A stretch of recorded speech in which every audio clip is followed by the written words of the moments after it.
Episode 5 के starting में हम देखते हैं कि पाक चेंगो बहुत कॉन्फिडेंटली आगे बढ़ रहा होता है क्योंकि उसे 5 वीआईपी कस्टमर्स के नाम बताकर ये प्रूफ करना था कि वो सच में बिग माउस है और सारे प्राइजनर्स पाक को सपोर्ट करते हैं।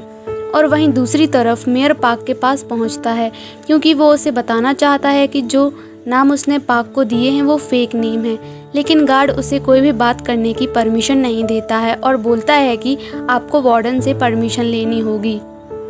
वार्डन बाहर आता है लेकिन वो साफ मना कर देता है, लेकिन फिर भी पाक बहुत कॉन्फिडेंट होकर अंदर जाता है और गोंग जी-हुन और वो तीनों वीआईपी वहीं होते हैं। फिर पाक आके बैठ जाता है तो वार्डन बोलता है चलो स्टार्ट करते हैं। ये बोलकर वो दोनों को पेपर देता है और अगर पाक ने जो नाम लिखे होंगे वो जी-हुन के नाम से मैच नहीं करेंगे तो वो समझ जाएगा कि वो बिग माउस नहीं है। फिर वो दोनों अपने पेपर्स में 5 नाम लिखते हैं तो वार्डन पहले गोंग जी-हुन के लिखे नाम बोलता है। फिर वो पाक का पेपर लेके नेम पढ़ता है और ये देखकर वार्डन एकदम शॉक हो जाता है। तो गोंग जी-हुन बोलता है क्या हुआ, नेम अनाउंस करो, लेकिन वार्डन नेम नहीं अनाउंस करता और गोंग जी-हुन को पेपर पकड़ा देता है।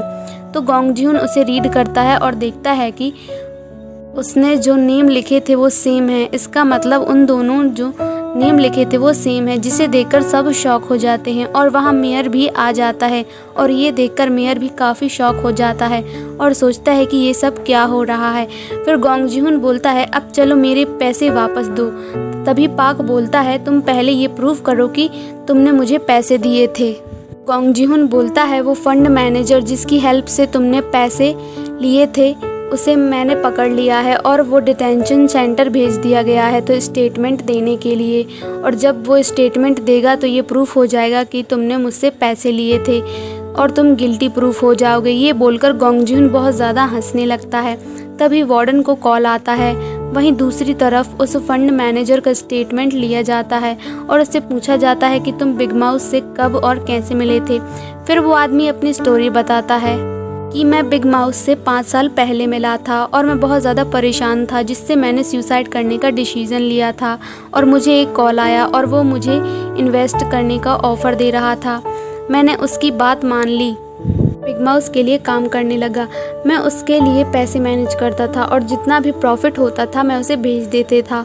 तो वो इन्वेस्टिगेटर बोलता है तुम सिर्फ उससे फ़ोन पे बात करते थे, उससे कभी मिले नहीं और तुम उसकी इतनी बात मानते थे। तो वो आदमी बोलता है तुम ऐसी फीलिंग कभी नहीं समझ सकते कि कोई अगर मर रहा हो और उसी टाइम पे कोई उसे बचा ले तो वो को अपना गॉड समझेगा, और मैं बिग माउस को अपना सेवियर समझता हूँ और उसकी सारी बातें भी मानता हूँ। फिर इन्वेस्टिगेटर बोलता है तुम एक बार बिग माउस से मिले थे है ना? तो वो आदमी बोलता है हाँ, एक बार वो खुद ही पैसे देने आया था, लेकिन बहुत ज़्यादा रेन होने की वजह से मैं उसका फेस ठीक से नहीं देख पाया था।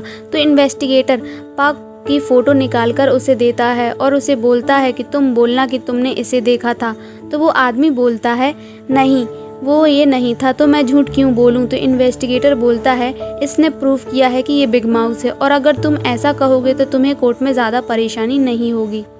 नेक्स्ट सीन में पाक को डिटेंशन सेंटर इंटेरोगेशन के लिए ले जाया जाता है और वहीं दूसरी तरफ मेयर और गोंग जी-हुन भी वहीं पहुंच जाते हैं। तो गोंग जी-हुन बोलता है तुमने ये कैसे किया? मैंने तो तुम्हें गलत डायरी दी थी, तुमने उसे सही नाम कैसे बताए? तो मेयर बोलता है क्या तुम मुझे नीचा दिखाना चाहते हो या उससे अपने पैसे वापस लेना चाहते हो? तो गोंग जी-हुन बोलता है मुझे कोई फ़र्क नहीं पड़ता कि बिग माउस कौन है, मुझे बस मेरे पैसे वापस चाहिए। लेकिन ये अजीब है कि तुमने ही उसे मेरा अटर्नी बनाया था। तो मेयर बोलता है मेरा बिलीव करो, मुझे खुद भी नहीं पता था के बारे में, मुझे किसी ने बताया था। और वहीं पाक को डिटेंशन सेंटर ले जाया जाता है। तो पाक जाके बैठ जाता है और बाहर मेयर और गोंग जी-हुन इस स्टेटमेंट को देख रहे होते हैं। तो वो इन्वेस्टिगेटर पूछता है क्या तुम बिग माउस हो? तो पाक बोलता है नहीं, मैंने तो बस उसके नाम का फ़ायदा उठाया है ताकि मैं ज़िंदा रह सकूं। तो इन्वेस्टिगेटर उस फंड मैनेजर को बोलता है कि क्या ये बिग माउस है? तो वो पाक उस आदमी को देखता है और बोलता है कि मैंने इस आदमी को कभी नहीं देखा, ना ही मैं इससे कभी मिला हूँ। लेकिन वो फंड मैनेजर कुछ भी बोलने से घबरा रहा होता है और इंसुलिन शॉट लेता है। तभी उसका दम घुटने लगता है और वो मर जाता है। ये सब देखकर गोंग जी-हुन चिल्लाकर बोलता है स्टेटमेंट देने से पहले ये मर नहीं सकता। अगर वो फंड मैनेजर ये नहीं कहेगा कि पाक को ही उसने पैसे दिए थे तो पाक गिल्टी प्रूफ हो जाता और उसे पैसे वापस देने पड़ते, लेकिन वो स्टेटमेंट नहीं दे पाया, इसलिए वो गिल्टी प्रूफ नहीं हुआ। वहीं नेक्स्ट सीन में एडमिनिस्ट्रेटर मीहो से कहती है कि इस संडे को हमें गुचियोन जेल जाना है क्योंकि वहाँ मेडिकल कैंप है। तो मीहो हाँ बोलकर वहाँ से चली जाती है और हमें वही लेडी को दिखाया जाता है जो मीहो से हेल्प मांग रही थी और वो टीवी पे डायरेक्टर का इंटरव्यू देख रही थी। तो वो लेडी डायरेक्टर को देखते हुए अपना पास्ट को याद करती है कि उस डॉक्टर ने कहा था कि मुझे ऐसा ही नेकलेस चाहिए जिसमें SD कार्ड रख सकूं। दरअसल वो लेडी ज्वेलरी बनाती थी, इसलिए डॉक्टर ने उसे नेकलेस बनाने को बोला था। शायद उसी SD कार्ड में वो पेपर्स होंगे जिन्हें मीहो ढूंढ रही थी। तो वो लेडी इंटरव्यू देख रही थी, तभी मीहो उसके पास आती है और बोलती है मुझे तुमसे बात करनी है क्योंकि लास्ट टाइम मैं तुमसे बात नहीं कर पाई थी। लेकिन वो लेडी बिना कुछ कहे वहाँ से चली जाती है। तभी मीहो को गोंग जिहुन का कॉल आता है और वो बोलता है कि मुझे तुमसे मिलना है। फिर गोंग जिहुन और मीहो बात कर रहे होते हैं तो गोंग जिहुन बोलता है मुझे पेपर्स के बारे में बता दो, मैं तुम्हें बहुत सारे पैसे दूंगा। तो मीहो बोलती है कि मैं तुम्हें वो पेपर्स नहीं दे सकती हूँ क्योंकि उसी से ये प्रूफ होगा कि उस डॉक्टर का मर्डर किसी ने कराया है, तो मेरा हस्बैंड इस प्रॉब्लम से निकल जाएगा। तो गोंग जिहुन बोलता है तुम जिसे बचाना चाहती हो वो सच में बिग माउस है क्योंकि उसे 5 VIP कस्टमर्स के नाम लिखना था जो कि उसने सही लिखे थे। लेकिन मीहो उसकी बात नहीं सुनती है और वहाँ से जाने लगती है। तो गोंग जिहुन बोलता है अगर तुमने पेपर्स रीड कर लिया होगा तो तुम्हारे लिए बहुत ज़्यादा खतरा हो सकता है। लेकिन मीहो इग्नोर करके चली जाती है। फिर हमें पता चलता है कि वहाँ एक लिसनिंग डिवाइस लगी हुई थी जिसकी हेल्प से मेयर उनकी बातें सुन रहा होता है। फिर मीहो बाहर आकर मेयर को कॉल करती है और उससे थैंक यू बोलती है कि आपने वो 5 नेम मेरे हस्बैंड को बताकर उसकी जान बचा ली। ये सुनकर मेयर परेशान हो जाता है और उसे कहना चाहता है कि तुम्हारा हस्बैंड सच में बिग माउस है, लेकिन वो उसे कुछ नहीं कहता। फिर नेक्स्ट सीन में प्रोसिक्यूटर और मीहो के डैड उस डॉक्टर के सारे पेपर्स चेक कर रहे होते हैं।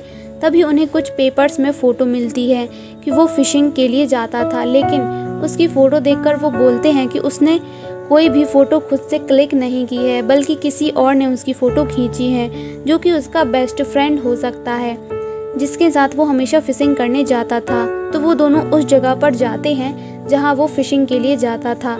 तो वो दोनों एक आदमी से पूछते हैं, तब वो आदमी बोलता है कि एक लेडी उसके साथ आया करती थी। तो वो दोनों बोलते हैं कि डॉक्टर का किसी के साथ अफेयर था। तो वो आदमी उससे पूछते हैं कि वो लेडी कैसी दिखती थी। तो वो आदमी बोलता है वो सनग्लासेस लगाती थी, इसलिए मैं कभी ठीक से चेहरा देख नहीं पाया।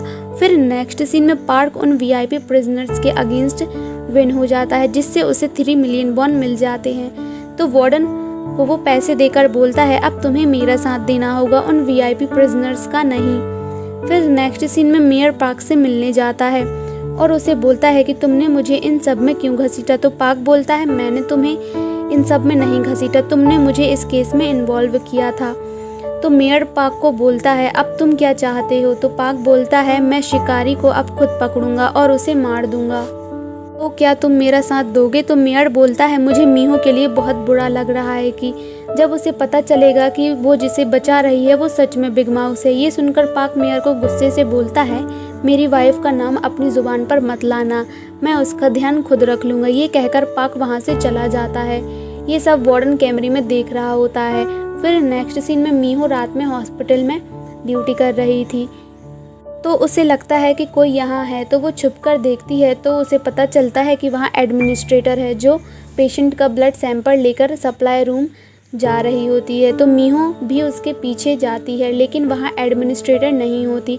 तभी वहाँ जूही आ जाती है तो वो मीहो जल्दी से छुप जाती है। तो जूही मीहो से बोलती है तुम्हें अब बाहर आ जाना चाहिए। जूही बोलती है तुम यहाँ क्या कर रही हो। तो मीहो बोलती है मैं यहाँ स्विच बॉक्स लेने आई थी। तो जूही बोलती है मैंने तुम्हें अच्छे से देखा था, जब तुम यहाँ आई थी तो तुम्हारे हाथ में ये बॉक्स नहीं था, मैंने कैमरे में देख लिया है। तो मीहो गार्ड से बोलती है यहाँ तो एडमिनिस्ट्रेटर भी आई थी, तो क्या वो तुम्हें नहीं दिखी, सिर्फ मैं ही तुम्हें दिखी। तो जूही गार्ड से पूछती है कि यहाँ एडमिनिस्ट्रेटर आई थी। तो गार्ड बोलता है नहीं वो यहाँ नहीं आई थी, मैंने आपको CCTV फुटेज भी दिखा सकता हूँ। तो मीहो जूही से सॉरी बोलकर चली जाती है क्योंकि उसके पास कोई प्रूफ नहीं था कि उसने एडमिनिस्ट्रेटर को देखा है। और मीहो के जाने के बाद जूही गार्ड से बोलती है, तुम्हें ये पता है ना कि सीक्रेट रूम में कोई भी नहीं आ सकता है। तो हमें उसका पता चलता है कि उस सप्लाई रूम के अंदर एक सीक्रेट रूम भी है जहां कोई नहीं जा सकता और एडमिनिस्ट्रेटर उसी रूम के अंदर चली गई होगी। फिर वो तीनों वीआईपी गोंग जी-हुन के पास बैठे होते हैं और बहुत ज़्यादा डरे हुए होते हैं और वो गोंग जी-हुन से रिक्वेस्ट करते हैं कि हमें दूसरे जेल में ट्रांसफ़र करा दो, हम यहाँ बिग माउस के साथ नहीं रह सकते क्योंकि जिसने बिग माउस से पंगा लिया था वो लोग मर चुके हैं और जब हमें भी वो नहीं छोड़ेगा। तो गोंग जी-हुन बोलता है, वार्डन सब कुछ कैमरे में देखता है इसलिए तुम लोग सेफ हो और तुम लोग अगर कहीं और ट्रांसफ़र किए गए तो तुम सच में मारे जाओगे और तुम्हारे मरने की वजह भी पता नहीं चलेगी। लेकिन वो गोंग जी-हुन से रिक्वेस्ट करते हैं कि हमारी बेल करा दी जाए, लेकिन गोंग जी-हुन उनकी बात नहीं सुनता और वहाँ से चला जाता है। फिर नेक्स्ट सीन में डॉक्टर हैन को कुछ प्राइजनर्स पकड़कर पाक के पास ले जाते हैं और वो वही रूम होता है जहाँ पाक को उन तीनों ने मारा था। तो पाक बोलता है, ये रूम पहचानते हो और अब मैं तुम्हें वही एहसास दिलाना चाहता हूँ जो तुमने मेरे साथ किया था। तुम ट्रायल में अपने उन दोनों पार्टनर का नाम लोगे कि उन दोनों ने ही उस डॉक्टर को मारा था क्योंकि मैंने उस डैशकैम वीडियो में देख लिया था कि तुमने उस डॉक्टर को नहीं मारा था, तुम बस उनकी हेल्प कर रहे थे, इसीलिए तुम्हारी सज़ा भी कम हो जाएगी।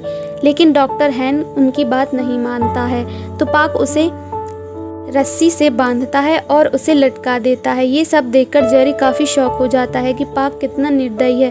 फिर उसे नीचे उतारते हैं तो वो मान जाता है उसके खिलाफ स्टेटमेंट देने के लिए। नेक्स्ट सीन में हम देखते हैं कि मीहो के डैड और प्रोसिक्यूटर उस डॉक्टर के अफेयर के बारे में मीहो को बता रहे होते हैं। वो बोलते हैं कि लेकिन हमें ये नहीं पता कि उसका अफेयर किसके साथ था। तो मीहो बोलती है, मुझे भी ब्लड सैंपल के बारे में अभी तक पता नहीं चला है लेकिन वहाँ बहुत हार्ड सिक्योरिटी है। तभी मीहो को मेयर का कॉल आता है तो मीहो मेयर से मिलने जाती है। तो मेयर उसे समझाने की कोशिश करता है कि तुम्हारा हस्बैंड सच में बिग माउस है, तुम अपने हस्बैंड पर इतना ट्रस्ट मत करो। तो मीहो बोलती है, तुम ऐसा कैसे कह सकते हो। तो मेयर मीहो को सारी बात बताता है कि उसने सही नाम नहीं लिखे थे, मैंने उसे गलती से फेक नेम दिए थे और अगर वो बिग माउस नहीं है तो उसे ये कैसे पता, और उससे मिलने भी मैं गया था तो उसने साफ बोल दिया कि वो बिग माउस है और ये बात तुम मीहो को मत बताना। ये बात सुनकर मीहो परेशान हो जाती है और वहाँ से चली जाती है। फिर वो बस में होती है और पाक के बारे में सोच रही होती है। तभी मीहो को उसके डैड का कॉल आता है और वो बोलते हैं कि पाक ने जो लोन शार्क से पैसे लिए थे वो सब पैसे किसी ने दे दिए हैं, लेकिन मीहो को ये नहीं पता कि वो पैसे किसने दिए हैं। मीहो कॉल रख के अपने और पाक के कुछ हैप्पी मोमेंट्स को याद करके रोने लगती है और यहीं पे एपिसोड एंड हो जाता है।